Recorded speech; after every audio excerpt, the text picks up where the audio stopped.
الحمدللہ رب العالمین، الصلاة والسلام علی سید الانبیاء والمرسلین وعلی آلہ الطیبین الطاہرین واصحابہ الراشدین المہدیین، اما بعد فاعوذ باللہ من الشیطان الرجیم، بسم اللہ الرحمن الرحیم۔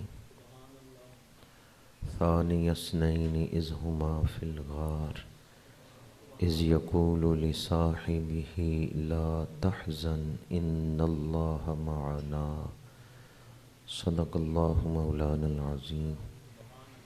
ان اللہ وملائکتہ یصلون علی النبی یا ایہا الذین آمنوا صلوا علیہ وسلموا تسلیما۔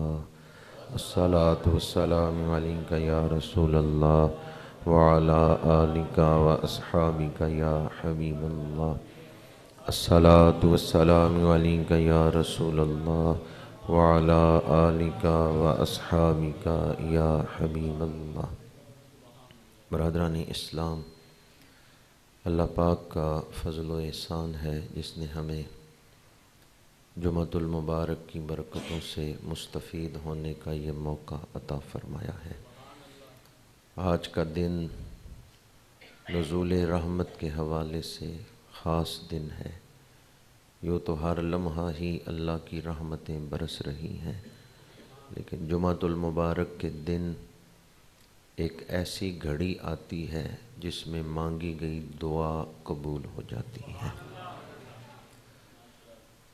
یا تو دو خطبوں کے درمیان جو وقت ہے، یا پھر عصر سے مغرب کے درمیان کوئی ایسا لمحہ آتا ہے جو کہ قبولیت کا لمحہ ہے۔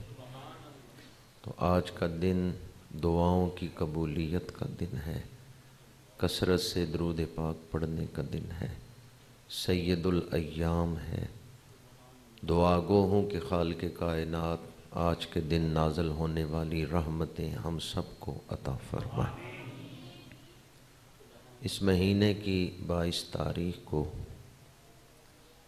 پیکر صدق و صفا، کشتہ تسلیم و رضا، رونق بازار مصطفیٰ، حامل اسرار مصطفیٰ، رازدار مصطفیٰ، غم گسار مصطفیٰ، امین دین و آئین شریعت، امام الائمہ سیدنا صدیق اکبر رضی اللہ تعالی عنہ،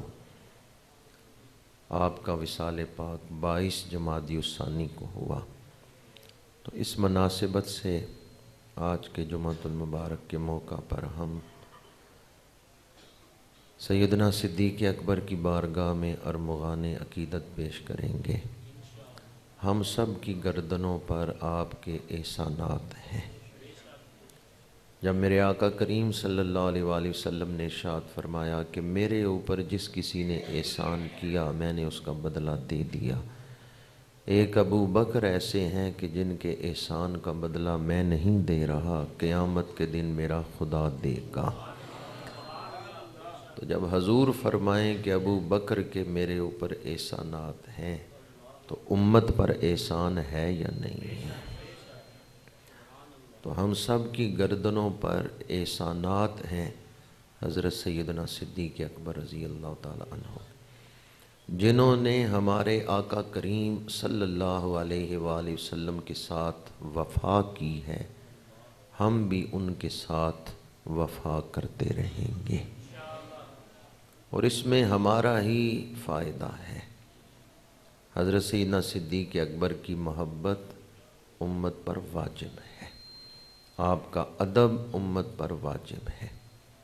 حضور کی بارگاہ میں پہنچنے کے لیے کسی طرف سے بھی آپ آئیں تو سامنے حضرت صدیق اکبر ہی نظر آئیں گے۔ حضرت صدیق اکبر کو چھوڑ کے بارگاہ نبوت تک نہیں پہنچا جا سکتا۔ آپ کا ذاتی نام عبداللہ ہے، لیکن آپ کے بہت سارے صفاتی نام ہیں جو قرآن پاک سے ثابت ہیں۔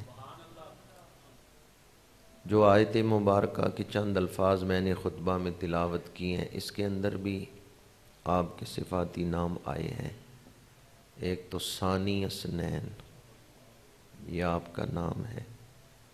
دوسرا صاحب ہی، ایک ہوتا ہے سبحان الذی اسریٰ بعبدہ، حضور عبدہ ہی ہیں اور صدیق اکبر صاحب ہی ہیں۔ اللہ تعالیٰ نے جب معراج کو بیان کیا تو فرمایا سبحان الذی اسریٰ بعبدہ ہی، اور جب شب ہجرت صدیق اکبر کی وفاؤں کا ذکر ہے، غار کا ذکر ہو رہا ہے، تو اللہ تعالیٰ فرماتا ہے اذ یقول لصاحبہ ہی، عبد دیگر عبدہ چیزیں دیگر، این سراپا انتظار او منتظر۔ تو جس طرح عبد اور عبدہ میں فرق ہے، اسی طرح صاحب اور صاحب ہی میں فرق ہے۔ تیسرا آپ کا نام جو قرآن پاک سے ثابت ہے وہ ہے اتقا، سب سے بڑے پرہیزگار۔ وَسَيُجَنَّبُهَا الْأَتْقَى الَّذِي يُؤْتِي مَالَهُ يَتَزَكَّى۔ حضرت سیدنا صدیق اکبر رضی اللہ تعالیٰ عنہ نے حضرت بلال حبشی رضی اللہ تعالیٰ عنہ کو خرید کر آزاد کیا، حضور کی بارگاہ میں پیش کیا۔ تو اس وقت بعض منافقین مشرکین نے کہا کوئی پرانا احسان ہے جس کا بدلہ چکانے کے لیے اتنے پیسے خرچ کر کے بلال کو خریدا ہے۔ اللہ تعالیٰ نے فرمایا جبریل جا میری گواہی دربار مصطفیٰ میں دے کے آ، ابو بکر نے کسی احسان کا بدلہ دینے کے لیے مال نہیں خرچ کیا، میری رضا کے لیے مال خرچ کیا۔ تو اس موقع پر فرمایا وَسَيُجَنَّبُهَا الْأَتْقَى، اللہ تعالیٰ اتقا کو دوزخ سے دور رکھے گا۔ کس کو؟ اتقا۔ ایک ہوتا ہے متقی پرہیزگار، ایک ہے اتقا، یہ اس میں تفضیل کا صیغہ ہے، اس کا مطلب ہے سب سے بڑا پرہیزگار۔ اس میں تفضیل میں مقابلتاً معنی پایا جاتا ہے۔ تو مفسرین نے لکھا ہے اس آیت میں اتقا سے مراد حضرت سیدنا صدیق اکبر ہے۔ تو آپ کا یہ جو نام ہے اتقا، یہ قرآن پاک سے ثابت ہے، اور آپ کا جنتی ہونا بھی قرآن سے ثابت ہے۔ وَسَيُجَنَّبُهَا، یہ الفاظ آپ کے جنتی ہونے کا اعلان کر رہے ہیں۔ حضرت سیدنا صدیق اکبر کا بخشا ہوا ہونا، جنتی ہونا، دوزخ سے دور ہونا، یہ قرآن سے ثابت ہے۔ وَسَيُجَنَّبُهَا الْأَتْقَى، اتقا کو اللہ تعالیٰ دوزخ سے دور رکھے گا۔ تو اس آیت مبارکہ میں آپ کا نام بھی آیا ہے اور آپ کا بخشا ہوا ہونا، جنتی ہونا، اس کا بھی بیان آیا ہے۔ ترمذی شریف میں حدیث پاک ہے، میرے آقا کریم صلی اللہ علیہ وآلہ وسلم نے فرمایا ابو بکر و عمر جنتی بوڑھوں کے سردار ہیں۔ اور یہ حدیث تو اکثر آپ سنتے ہوں گے، ان الحسن والحسین سیدا شباب اہل الجنہ۔ میرے آقا کریم صلی اللہ علیہ وآلہ وسلم نے فرمایا حسن اور حسین جنتی جوانوں کے سردار ہیں۔ تو ایک دوست کہنے لگے بھی جنت میں تو سارے جوان ہی ہوں گے، تو پھر حضور کے اس فرمان کا کیا مطلب ہے؟ یہ حدیث ترمذی شریف میں ہے، صحاح ستہ کی حدیث ہے، اور امام ترمذی جو ہیں امام بخاری کے سب سے لائق شاگرد ہیں، جن کے بارے میں امام بخاری فرماتے ہیں کہ میں نے محمد بن عیسیٰ ترمذی کو اتنا پڑھایا نہیں جتنا اس سے پڑھا ہے۔ بعض اوقات شاگرد اس طرح پڑھتے ہیں کہ استاد کا علم نکھر جاتا ہے، استاد کا علم اور پختہ ہو جاتا ہے۔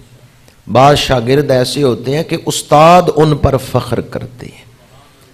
تو امام ترمذی جو ہیں یہ امام بخاری کے سب سے لائق شاگرد ہیں۔ انہوں نے یہ حدیث پاک جامع ترمذی میں نقل کی ہے کہ میرے آقا کریم صلی اللہ علیہ وآلہ وسلم نے فرمایا حسن اور حسین جوانوں کے سردار ہیں، اور ابو بکر و عمر جنتی، یہ حدیث پاک ترمذی میں کہ ابو بکر و عمر جنتی بوڑھوں کے سردار۔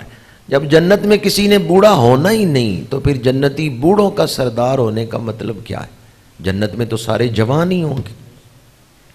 تو حدیث سمجھانے سے پہلے میں آپ کی خدمت میں عرض کر رہا ہوں کہ جنت میں مولا علی بھی ہیں اور مولا علی بھی جوان ہیں، تو کیا امام حسن و حسین مولا علی کے بھی سردار ہیں؟ جی، جنت میں تو حضور بھی ہیں، مالک جنت، مختار جنت، تو کیا حسن و حسین حضور کے بھی سردار ہیں؟ سوال سمجھ آ گیا آپ کا؟ جنت میں تو مولا علی شیر خدا بھی ہیں، تو کیا حسن و حسین مولا علی کے بھی سردار ہیں؟ مولا علی بھی تو جوان ہی ہوں گے جنت میں۔ تو یاد رکھیں اس حدیث میں جنت کے اندر کا ذکر نہیں ہے، بلکہ دنیا میں جو فوت ہونے کا وقت ہے نا وہ بیان ہوا ہے۔ جو جوانی میں فوت ہو رہے ہیں جنت میں ان کے سردار حسن و حسین ہیں، جو بڑھاپے میں فوت ہو رہے ہیں ان بوڑھوں کے سردار ابو بکر و عمر ہیں۔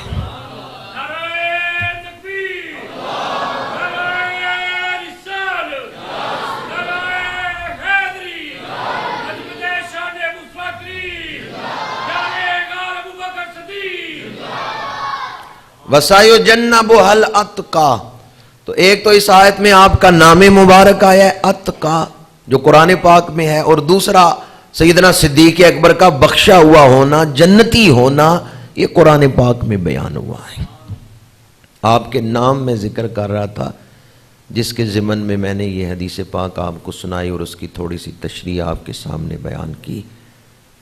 سیدنا صدیق اکبر کے 3 نام قرآن پاک کی روشنی میں میں نے آپ کے سامنے بیان کیے ہیں، ایک تو ثانی، دوسرا صاحب ہی، اور تیسرا اتقا۔ اسی سے چوتھا نام قرآن پاک کی ایک آیت سے مفسرین نے بیان کیا ہے، ان اکرمکم عند اللہ اتقاکم، کہ جو تم میں اتقا ہے وہ اللہ کے نزدیک اکرم ہے۔ تو جب سیدنا صدیق اکبر کا اتقا ہونا قرآن نے بیان کیا ہے تو پھر آپ کا اکرم ہونا بھی قرآن سے ثابت ہو گیا ہے۔ ان اکرمکم عند اللہ اتقاکم، تو اس آیت کی روشنی میں آپ کا ایک نام اکرم بھی ہے جو قرآن پاک سے ہی ثابت ہے۔ اکرم کا مطلب زیادہ عزت والا، توقیر والا، اللہ کی بارگاہ میں عزت والا۔ ہمارے ہاں عزت کے معیار مختلف ہیں، منصب عزت کا معیار ہے، ذات برادری ہم نے عزت کا معیار بنا لیا ہے، دولت کو ہم نے عزت کا معیار بنا لیا ہے، لیکن اللہ کے نزدیک عزت کا معیار کیا ہے؟ تقوی۔ ان اکرمکم عند اللہ اتقاکم، جو تم میں زیادہ متقی ہے، زیادہ تقوی والا ہے، وہ اللہ کی بارگاہ میں زیادہ عزت والا ہے۔ اور 5واں آپ کا نام جو قرآن پاک سے ثابت ہے وہ ہے اولو الفضل، بزرگی والے۔ یہ بھی قرآن پاک میں حضرت سیدنا صدیق اکبر کے حوالے سے آیت مبارکہ نازل ہوئی ہے جس میں آپ کا نام اولو الفضل بیان کیا گیا ہے، بزرگی والے۔ یہ آپ کے نام تو قرآن پاک سے ثابت ہے، آپ کے کچھ نام احادیث مبارکہ سے ثابت ہیں، قرآن پاک کی تفاسیر میں آئے ہیں۔ والذی جاء بالصدق وصدق بہ، حضور سچائی لے کے آئے اور ابو بکر اس سچائی کی تصدیق کرنے والے ہیں۔ تو آپ کا مشہور لقب ہے صدیق اکبر۔ کیا لقب ہے؟ صاد پہ زبر پڑھیں تو اس کا مطلب ہوتا ہے دوست، اور صاد کے نیچے زیر پڑھیں تو اس کا مطلب ہے تصدیق کرنے والا یا بہت بڑا سچا۔ یہ صدیق کا مطلب، صاد کے نیچے زیر، اور اگر صاد پر زبر پڑھیں صدیق تو پھر اس کا مطلب کیا ہے؟ دوست۔ ویسے حضور کی بارگاہ میں سیدنا صدیق اکبر کو یہ سعادت بھی حاصل ہے کہ میرے آقا کریم نے فرمایا، بخاری شریف کی حدیث ہے، لو کنت متخذا خلیلا لَاتَّخَذْتُ أَبَا بَكْرٍ خَلِيلًا، اگر میں کسی کو اپنا گہرا دوست بناتا تو ابو بکر کو بناتا، خلیل بناتا تو ابو بکر میرے خلیل ہوتے۔ نگاہ نبوت سے پوچھیں کہ حضرت صدیق اکبر کے وجود میں کون سی صفتیں پائی جاتی ہیں۔ حضور اپنا گہرا دوست بنانے کے لیے حضرت صدیق اکبر کو منتخب فرماتے ہیں کہ اگر میں کسی کو اپنا خلیل بناتا تو ابو بکر کو اپنا خلیل بناتا۔ پھر حضرت صدیق اکبر کے آپ ہر کسی کو اپنا رازدار بنا لیتے ہیں، ہر کسی کو اپنا گہرا دوست بنا سکتے ہیں؟ نہیں۔ تو حضور کی بارگاہ میں معیار کیا ہوگا، بارگاہ رسالت میں شان کیا ہوگی جو حضور کا خلیل بن سکے؟ تو میرے آقا کریم نے فرمایا اگر میں کسی کو اپنا خلیل بناتا تو ابو بکر کو اپنا خلیل بناتا۔ نگاہ نبوت سے پوچھیں کہ حضرت صدیق اکبر کے وجود میں کیا کیا شانیں پائی جاتی ہیں۔ یہ تو معنی میں نے کیا صدیق کے حوالے سے۔ اگر صدیق جو کہ اصل تلفظ ہے صدیق، تو اس کا معنی ہے بڑا سچا، تصدیق کرنے والا۔ ویسے صداقت یہ صفت بھی ہے اور صدیقیت جو ہے یہ ایک مقام بھی ہے۔ نبوت کے بعد جو سب سے بلند مقام ہے وہ صدیقیت ہے۔ انعم اللہ علیہم من النبیین والصدیقین والشہداء والصالحین وحسن اولئک رفیقا۔ اعلیٰ حضرت نے فتاوی رضویہ میں ارشاد فرمایا ہے کہ صدیقیت اور نبوت کے درمیان کوئی اور مرتبہ نہیں ہے۔ صدیقین بہت سارے ہیں لیکن حضرت صدیق اکبر صرف صدیق نہیں، آپ صدیق اکبر ہیں، سب سے بڑے صدیق۔ تو اعلیٰ حضرت فرماتے ہیں یوں تو نبوت اور صداقت کے درمیان، نبوت اور صدیقیت کے درمیان کوئی مرتبہ نہیں ہے، لیکن ایک خاص مرتبہ ہے جس پر صرف حضرت صدیق اکبر ہی فائز ہے۔ ایک خاص مقام ہے کہ صدیقین میں بھی آپ کا رتبہ بلند مرتبہ ہے۔ آپ صدیق اصغر نہیں بلکہ صدیق اکبر ہیں۔ اعلیٰ حضرت نے کیا فرمایا جناب سیدنا صدیق اکبر کے حوالے سے؟ آپ صدیق اصغر ہیں؟ نہیں، آپ صدیقین کی جماعت بیٹھی ہو اس کے امام کا نام ابو بکر صدیق۔ اور احادیث مبارکہ میں ہے کہ آپ کا نام صدیق اللہ نے آسمانوں سے نازل فرمایا ہے، اللہ نے آپ کا نام صدیق نازل فرمایا ہے۔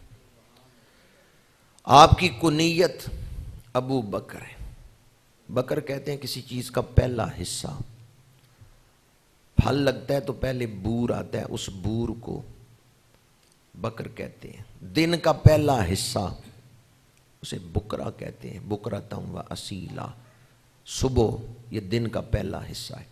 تو کسی چیز کا پہلا حصہ، آغاز جو ہے، باغ میں پھول کھلے تو پہلا پھول جو ہوتا ہے بہار میں، بہار آئے پہلے پھول کو ابو بکر کہتے ہیں۔ جب اسلام کی بہار آئی پہلے پھول کا نام ابو بکر ہے۔ اولیت کے آپ تاجدار ہیں، اولیات کے امام ہیں، سبقت لے جانے والوں کے امام کا نام ابو بکر ہے۔ وہ جو پہل کر کے آگے بڑھ گئے، پہل کر کے سبقت لے گئے، بارگاہ نبوت سے پہل جو فیض یاب ہوئے ان کے امام کا نام ابو بکر صدیق۔ آزاد جوان مردوں میں سب سے پہلے حضرت صدیق اکبر نے کلمہ پڑھا، تو کلمہ پڑھنے میں حضرت صدیق اکبر اول ہے، مقام اولیت پہ فائز۔ اسلام کی تاریخ میں پہلے مبلغ کا نام ابو بکر ہے۔ سب سے پہلے آپ کو امت کے اندر تبلیغ کا شرف حاصل ہوا ہے۔ آپ کی تبلیغ سے حضرت عثمان غنی، حضرت عبد الرحمن بن عوف، حضرت ابو عبیدہ بن جراح، ان عظیم المرتبہ صحابہ نے حضرت صدیق اکبر کی تبلیغ سے اسلام قبول کیا۔ اور آپ پہلے خطیب ہیں امت کے اندر۔ امت کے اندر سب سے پہلے خطاب کرنے کا شرف حضرت سیدنا صدیق اکبر کو حاصل ہوا ہے۔ پہلے مسلمان حضرت صدیق اکبر۔ ویسے جو عام طور پہ ترتیب بیان کی گئی، عورتوں میں سب سے پہلے ام المومنین حضرت سیدہ خدیجۃ الکبریٰ رضی اللہ تعالی عنہا نے کلمہ پڑھا ہے۔ بچوں میں سب سے پہلے مولا علی شیر خدا کرم اللہ تعالی وجہ الکریم نے 10 سال کی عمر میں کلمہ پڑھا ہے۔ غلاموں میں سب سے پہلے حضرت زید بن حارثہ نے کلمہ پڑھا ہے، اور آزاد جوان مردوں میں 37 سال کی عمر میں 37 سال عمر مبارک ہے جب حضرت سیدنا صدیق اکبر نے کلمہ پڑھا ہے۔ تو آزاد جوان مردوں میں سب سے پہلے حضرت سیدنا صدیق اکبر نے کلمہ پڑھا ہے۔ اس ترتیب میں تو تقدیم و تاخیر ہو سکتی ہے کہ یہ جو 4 ہستیاں ہیں، ان کے اندر وقت کے اعتبار سے پہلے کس نے کلمہ پڑھا، اس میں تقدیم و تاخیر ہو سکتی ہے، لیکن معاشرے کے اندر سب سے پہلے اپنے کلمے کا اعلان کیا ہے تو حضرت ابو بکر صدیق نے کیا۔ اپنے اسلام کے اظہار میں معاشرے کے اندر، اور معاشرہ کون سا ہے؟ کافرانہ معاشرہ، تاریک معاشرہ، اس کفر کے معاشرے میں سب سے پہلے اگر کسی نے کہا ہے میں مانتا ہوں رسول اللہ کے بھیجے ہوئے ہیں، سب سے پہلے اگر عالم کفر کے سامنے کھڑے ہو کے کسی نے حضور کا ساتھ دیا ہے تو اس ہستی کا نام صدیق اکبر ہے۔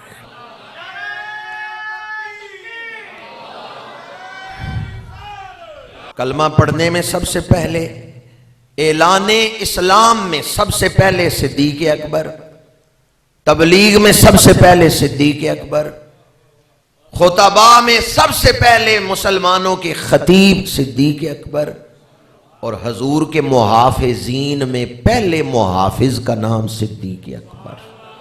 حرم میں میرے آقا تشریف فرمائے، مشرکین دوڑے حضور کو نقصان پہنچانے کے لیے، اس وقت مشرکین کے سامنے بازو پھیلا کے جس ہستی نے کہا کیا تم اس پہ ہاتھ اٹھاؤ گے جو تمہیں دوزخ سے نکال کے جنت میں لے جانا چاہتے؟ کیا تم انہیں نقصان دو گے جو تمہیں اندھیرے سے روشنی میں لانا چاہتے ہیں، جو تمہارا نفع سوچتے ہیں؟ کیا ان پہ ایمان، ان پہ ہاتھ اٹھاؤ گے؟ اور پھر بازو پھیلا کے کہا ابو بکر کے ہوتے ہوئے تم میرے رسول تک نہیں پہنچ سکتے۔ مشرکین نے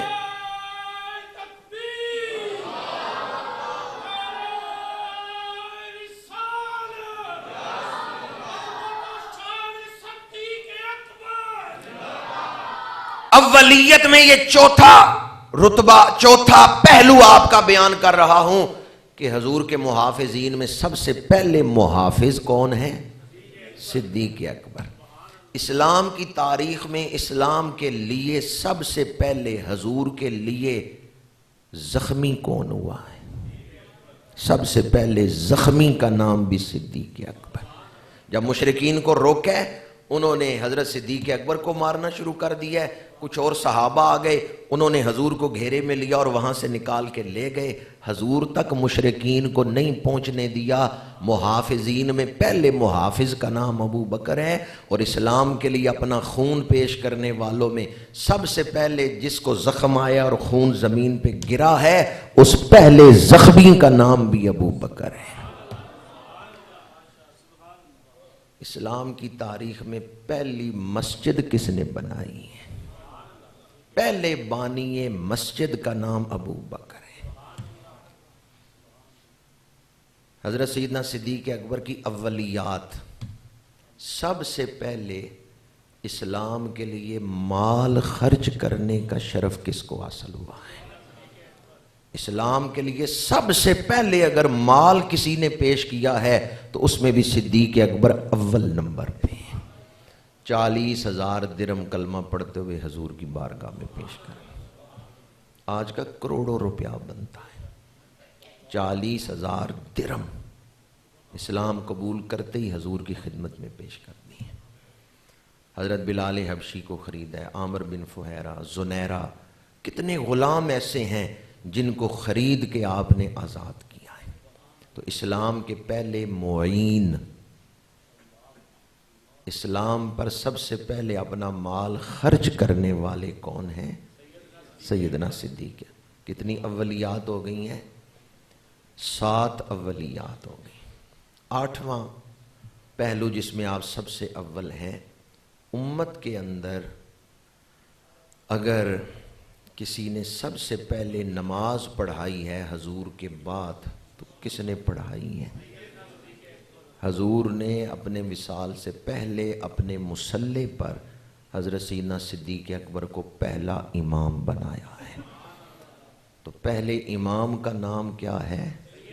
سیدنا صدیق۔ پہلا قافلہ جو حج کے لیے حضور نے بھیجا، پہلے سال حضور خود نہیں تشریف لے گئے، اس پہلے قافلے کے امیر کون ہیں؟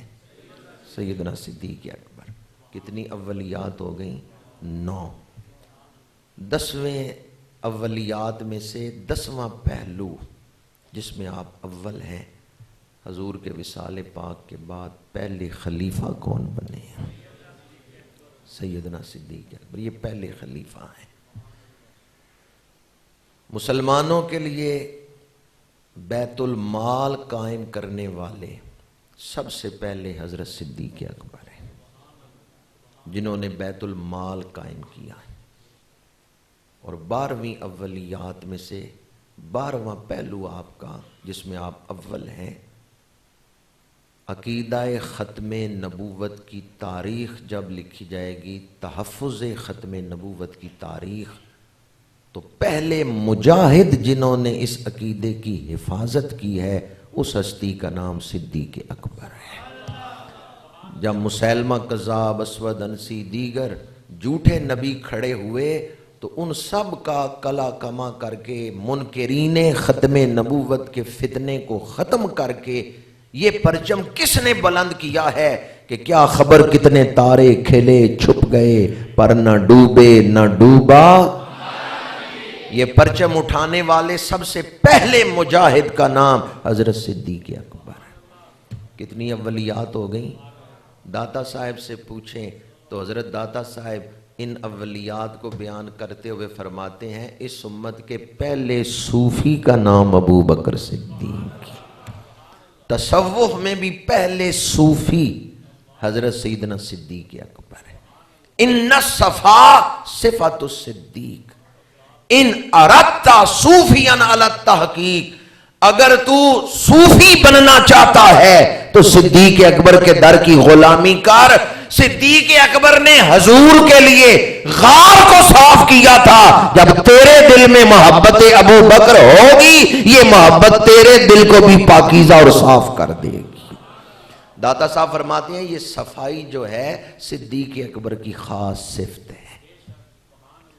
ذرا مقدر تو دیکھیں صدیق اکبر کا۔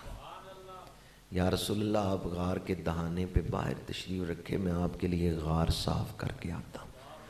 غار کی صفائی کی ہے، جہاں سوراخ ہیں وہاں چادر پھاڑ کے سوراخ بند کیے ہیں،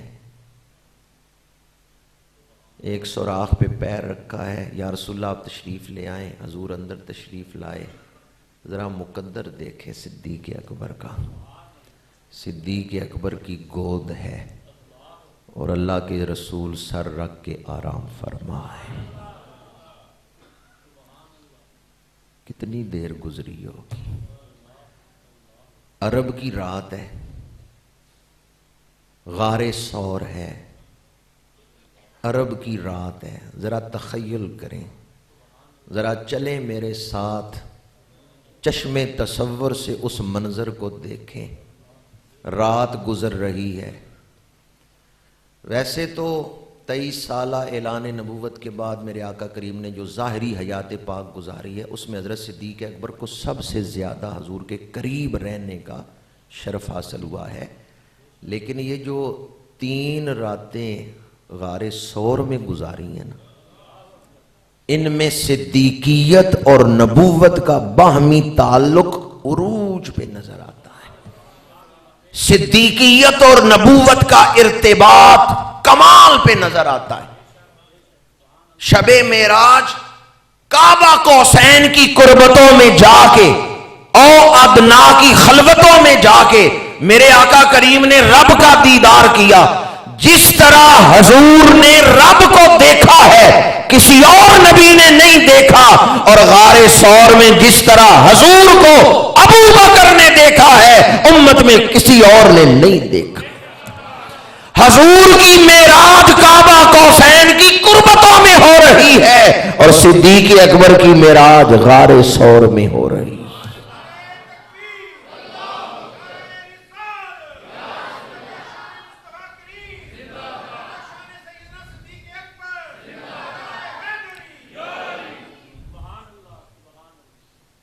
ذرا مقدر تو دیکھیں, پھر عرض کر رہا ہوں تخیل میں لائیں تو صحیح اس چیز کو.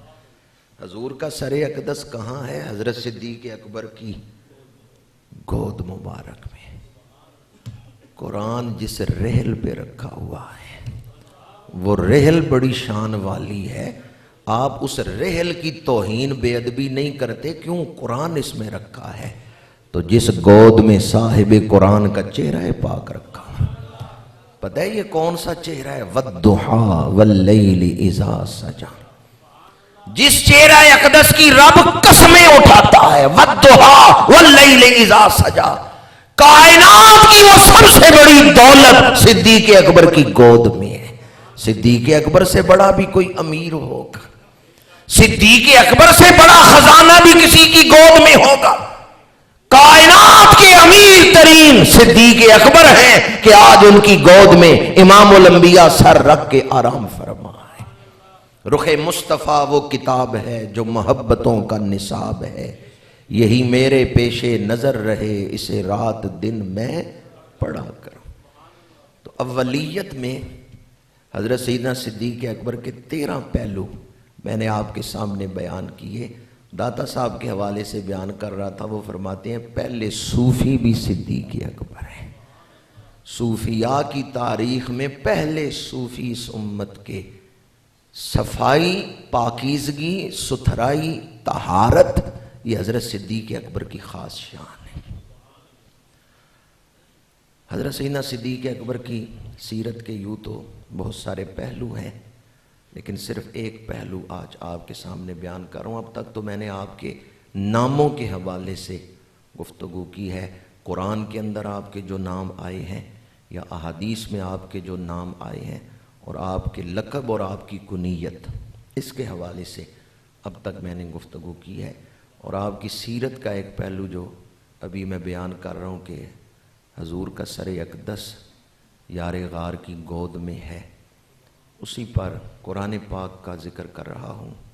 قرآن پاک نے اس واقعہ کو بیان کرتے ہوئے فرمایا ثانی اثنین, دو میں سے دوسرا, اذ ہما فی الغار, جب وہ دونوں غار میں ہیں. تو کیا غار میں جانا یہ کوئی ایسی کمال کی بات ہے کہ اس کو مقام تعریف میں ذکر کیا جائے؟ یوں تو غار میں جانا کوئی ایسی کمال کی بات نہیں ہے, لیکن جب حضور ساتھ ہوں تو پھر غار میں جانا بھی کمال کی بات ہے. یا حضور سے وفا کرتے ہوئے غار میں جانا یہ بھی کمال کی بات ہے, جسے اللہ قرآن میں بیان فرما رہا ہے. اذ ہما فی الغار اذ یقول لصاحبہ, جب حضور نے فرمایا اپنے صحابی سے. اوروں کی صحابیت حدیثوں سے ثابت ہے, حضرت صدیق اکبر کی صحابیت قرآن سے ثابت ہے. لا تحزن ان اللہ معنا. یہ ایک لمحہ آیا جب دشمن حضور کو ڈھونڈتے ہوئے غار کے دروازے تک پہنچ گئے. ابو جہل نے اعلان کیا تھا جو انہیں گرفتار کر کے لائے گا 100 سرخ اونٹ انعام دوں گا. سرخ اونٹ اس دور کی بہت بڑی دولت سمجھی جاتی تھی.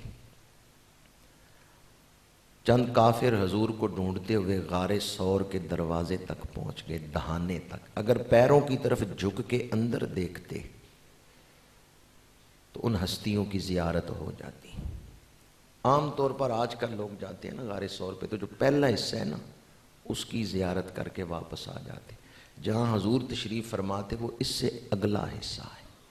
عام طور پہ لوگ اس طرف نہیں جاتے, یہ پہاڑ پہ جاتے ہیں, اور جسے غار ثور آج زیارت کے لیے رکھا ہوا ہے یہ اس کا ابتدائی حصہ ہے. جہاں سوراخ تھے، جہاں آپ نے کپڑا رکھا، جہاں آپ نے ایڑی رکھی، وہ اس سے اگلا حصہ ہے، اور عام طور پر زائرین وہاں نہیں جاتے۔ محمد علی ظہوری صاحب نے بڑی پیاری بات لکھی ہے، غار سور تے اسیویں گے رل کے، بے شک او منزلاں پاریاں نے، پر غار سور تے جائیے تے پتہ لگدا کہ میں یار نباندے یاریاں۔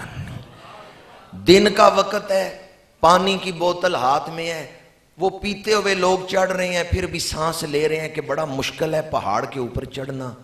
کیا شان صدیق اکبر ہے، رات کا اندھیرا ہے اور اکیلے بھی نہیں، حضور کو کندھوں پہ بٹھا رکھا ہے اور پہاڑ چڑھتے جا رہے ہیں۔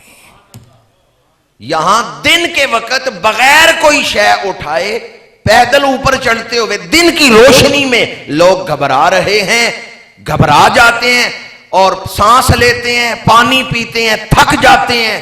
غار سور تے اسیویں گے رل کے، بے شک و منزلاں پاریاں نے، پر غار سور تے جائیے تے پتہ لگدا کیویں یار نباندے یاریاں۔ آپ گھبرائے کہ دشمن دروازے تک پہنچ گیا ہے، پیروں کی طرف جھک کے اندر دیکھا تو ہم نظر آ جائیں گے۔ حضرت صدیق اکبر گھبرائے، پر یہ گھبراہٹ اپنے لیے نہیں تھی۔ اپنی جان کا خطرہ ہوتا تو رات کے اندھیرے میں حضور کے ساتھ نکلتے ہی نہ۔ اپنی جان کا ڈر ہوتا، سیرت پاک میں مشکل ترین رات ہے شب ہجرت۔ حضرت صدیق اکبر کو اپنی جان کا کوئی ڈر نہیں تھا کہ میں شہید ہو جاؤں گا، میں اولاد سے جدا ہو جاؤں گا، نہیں، وہ تو سب کچھ حضور پہ نثار کر چکے تھے۔ انہیں اپنی جان کا کوئی ڈر نہیں تھا، ڈر یہ تھا اللہ کی امانت میرے پاس ہے، کہیں رسول اللہ کو کوئی نقصان نہ پہنچے، کہیں حضور کو تکلیف نہ پہنچے۔ تو گھبراہٹ کس وجہ سے تھی، اپنی وجہ سے یا حضور کی وجہ سے؟ حضور کی وجہ سے۔ اس وقت میرے آقا کریم نے اپنی ایک شان ظاہر فرمائی، لا تحزن، ابو بکر نہ گھبراؤ، ان اللہ معنا، بے شک اللہ ہمارے ساتھ ہے۔ حضرت صدیق اکبر اس معیت پر تھے جو متقین کو حاصل ہے۔ اللہ ہر کسی کے ساتھ ہے، اللہ کی معیت کی مختلف قسمیں ہیں، وَهُوَ مَعَكُمْ أَيْنَمَا كُنْتُمْ، یہ عام معیت ہے، اللہ تمہارے ساتھ ہے تم جہاں کہیں بھی ہو۔ اس میں مسلمان کافر سب شامل ہیں، اللہ ہر ایک کے ساتھ ہے، کوئی بھی اللہ کی قدرت سے باہر، گرفت سے باہر، علم سے باہر، اللہ کا علم، اللہ کی قدرت ہر کسی کا احاطہ کیے ہوئے۔ وَهُوَ مَعَكُمْ أَيْنَمَا كُنْتُمْ، تم جہاں کہیں ہو اللہ تمہارے ساتھ، یہ عام معیت۔ اس سے اوپر ہے جو معیت ملتی ہے تقوی کی وجہ سے، وَاعْلَمُوا أَنَّ اللَّهَ مَعَ الْمُتَّقِينَ، خوب جان لو اللہ پرہیزگاروں کے ساتھ ہے۔ وہ عام معیت تھی، یہ خاص معیت ہے۔ ان دونوں میں فرق کیا ہے؟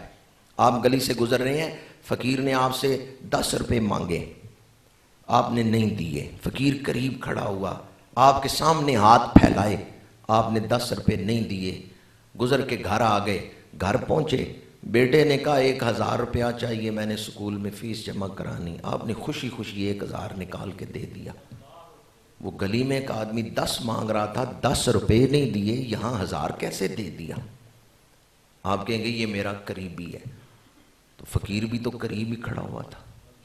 آپ کہیں گے اس کا جسم قریب تھا پر وہ میرے دل کے قریب، بیٹا دل کے قریب ہے، وہ گداگر میرے دل کے قریب۔ تو ایک عام قرب ہے، ایک خاص قرب ہے۔ ان رحمت اللہ قریب من المحسنین، اللہ کی رحمت نیکوکاروں کے قریب ہے، یہاں خاص قرب مراد۔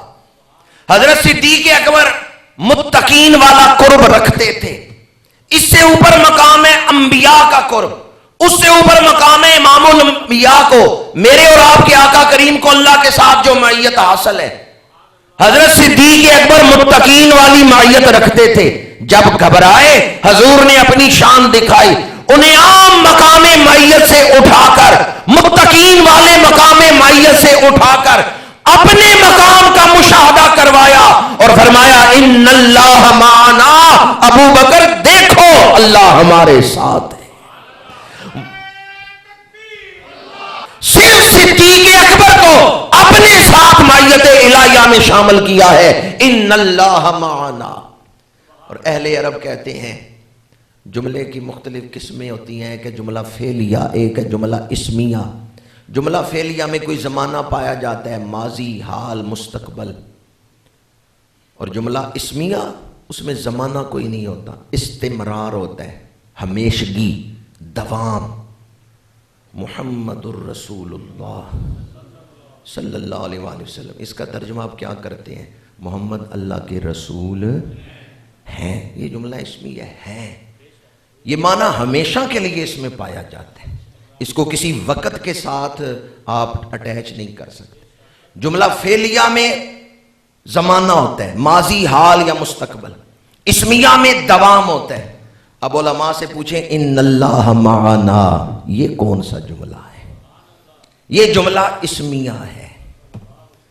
میرے آقا کریم نے فرمایا لا تحزن ان اللہ معنا، ابو بکر کبھی نہ گھبرانا، اللہ ہمیشہ ہمارے ساتھ ہے۔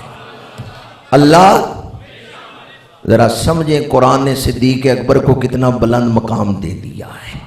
اللہ ہمیشہ ہمارے ساتھ ہے۔ حضور کے وصال پاک کے بعد جب فتنے اٹھے، مولا علی شیر خدا فرماتے ہیں کئی بہادر صحابہ گھبرا گئے، ابو بکر نہیں گھبرائے۔ کیوں نہیں گھبرائے؟ حضور نے خوشخبری پہلے دے گئے ہیں، بے شک اللہ نہیں ہمارے ساتھ تو ہے، ہمیشہ ہمارے ساتھ۔ صدیق اکبر کیوں نہیں گھبرائے؟ حضور انہیں اس مقام کا مشاہدہ کروا گئے ہیں، حضور نے انہیں اس مقام پہ فائز کر دیا ہے۔ ان اللہ معنا، ابو بکر کبھی نہ گھبرانا، بے شک اللہ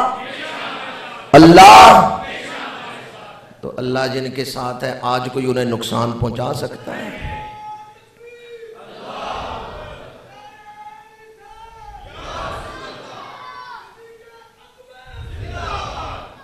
نہ اس دور کے کافر ابو بکر کو نقصان پہنچا سکے ہیں، نہ اس دور کے کافر نقصان پہنچا سکتے ہیں، بے شک اللہ ہمارے ساتھ ہے۔ حضرت صدیق اکبر کو جس مقام معیت الہیہ پہ حضور نے فائز کیا ہے، اس میں دوام پایا جاتا ہے، اس میں ہمیشگی پائی جاتی ہے۔ وقت کوئی بھی ہو، حال کوئی بھی ہو، دنیا ہو، قبر ہو یا حشر ہو، اللہ ہمیشہ ہمارے۔ صدیق اکبر کی ساری گھبراہٹیں حضور نے ختم کر دی ہیں۔ فانزل اللہ سکینتہ علیہ، اللہ نے آپ کے سینے پہ سکینہ نازل فرمایا ہے۔ علامہ محمود آلوسی لکھتے ہیں حضور کو تو ہر لمحہ ہی سکینہ حاصل ہے۔ ایک نکتہ عرض کر رہا ہوں، ان اللہ معنا کی تفسیر میں آپ کو سمجھ آ جائے۔ والضحیٰ واللیل اذا سجا، آگے کیا ہے؟ ما ودعک ربک وما قلی۔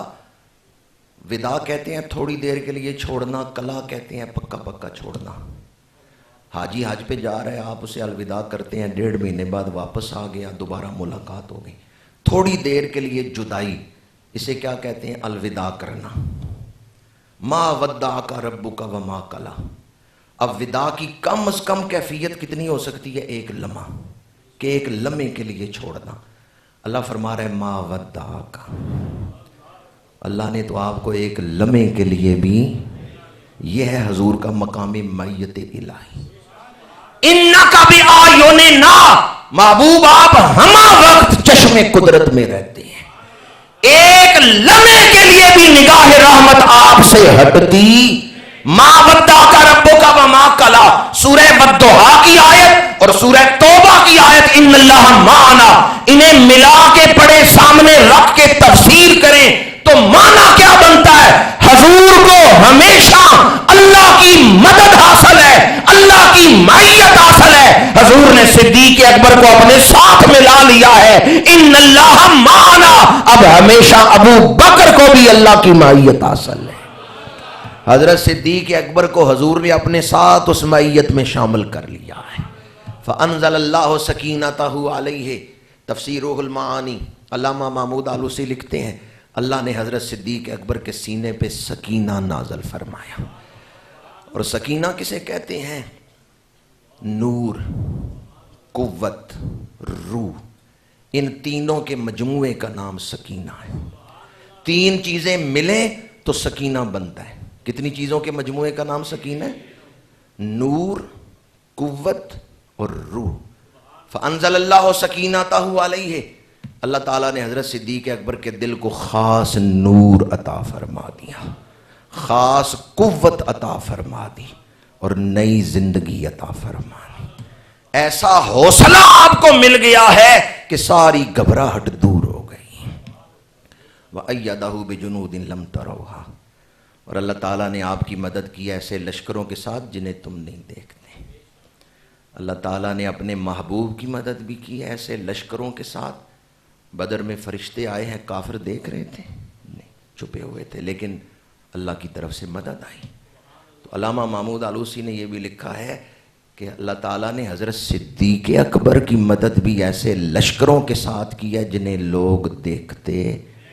بڑے بڑے فتنے اٹھے حضور کے وصال پاک پر، حضرت صدیق اکبر نے صرف 2.25 سالوں میں سارے فتنے ختم کر کے اسلام کو مضبوط کیا ہے۔ آج ہم خدائے واحد کو مانتے ہیں، سچے خدا کے سامنے سر جھکاتے ہیں۔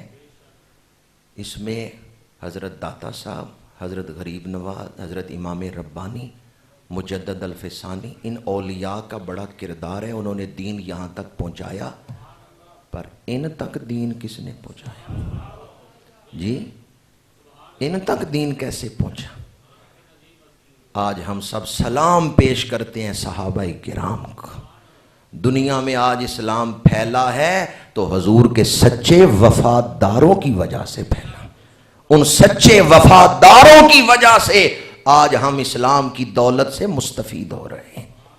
حضرت سیدنا صدیق اکبر رضی اللہ تعالی عنہ پہلے خلیفہ بنے، منبر پہ بیٹھنے لگے تو وہاں نہیں بیٹھے جہاں حضور بیٹھتے تھے، بلکہ جہاں حضور قدم رکھتے تھے وہاں بیٹھے۔ ادب سکھایا حضرت صدیق اکبر نے۔ پہلے میں نے فضائل بیان کیے، آپ کی سیرت کا ایک پہلو ادب بیان کر کے گفتگو سمیٹ رہا ہوں۔ حضرت صدیق اکبر نماز پڑھانے لگے، مصلی وہاں بچھایا جہاں حضور قدم رکھتے تھے؟ نہیں، اپنا مصلی اتنا پیچھے کر کے بچھایا ہے کہ جہاں حضور قدم رکھتے تھے وہاں صدیق اکبر اپنی پیشانی رکھ رہے ہیں، اور جہاں حضور سجدہ فرماتے تھے، سجدہ گاہ مصطفیٰ، وہاں آپ نے دیوار بنوا دی تاکہ کسی کا پیر نہ اس جگہ پہ آئے۔ 1400 سال گزر گئے، مسجد کی حدود آگے ہو گئی ہیں، صفیں آگے بن گئیں، اور کافی عرصہ آگے امامت ہوتی رہی ہے اگلے محراب میں، لیکن جو حضرت صدیق اکبر نے دیوار بنوائی تھی کسی بادشاہ نے اسے گرایا نہیں۔ 1400 سال آج موٹا کیا ہے اس کو اور پختہ کیا ہے، لیکن گرایا کسی نے نہیں۔ 1400 سال میں آج بھی امت اس ادب پہ کھڑی ہے جو ادب حضرت صدیق اکبر سکھا کے گئے ہیں۔ صدیق اکبر اس امت کو حضور کا ادب سکھانے والے۔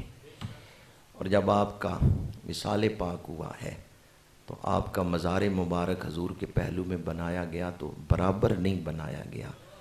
پتہ چلتا ہے ہر صحابی حضور کا ادب کرنے والا ہے۔ یہ ادب صحابہ کرام نے امت کو سکھایا ہے۔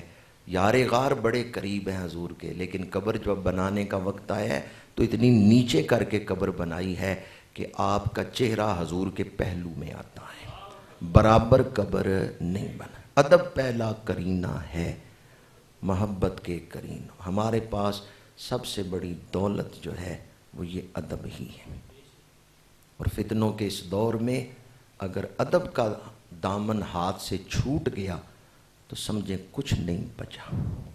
اس افراتفری میں ادب کا دامن مضبوطی سے تھامے رکھے۔